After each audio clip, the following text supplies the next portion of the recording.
Welcome to Sweet Life Beat Life. We hope this video helps. You start by cutting power and removing the easy barriers. First, shut off the breaker or remove the doorbell battery so you don't short anything. This prevents damage and keeps you safe. Next, use a #2 Phillips and a trim tool to loosen exterior trim. Work gently so plastic tabs don't break. Once done, open the Nest app and unlink the doorbell. This prevents account conflicts later and keeps settings recorded. Make sure screws go into a small container for the next steps. You'll now remove the unit from the wall and safely disconnect any wiring. Hold the doorbell firmly, remove the mounting screws, and tilt the device off the bracket. This avoids dropping it.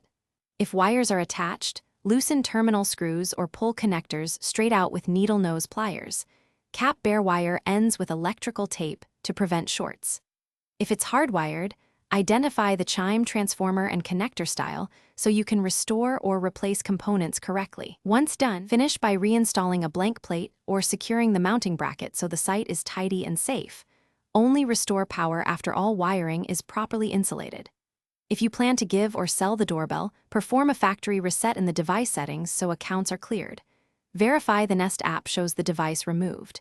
If things go wrong later, like no power, check transformer voltage first, then wire continuity and connector seating, because most failures are simple loose connections or incorrect transformer output. Thanks for watching.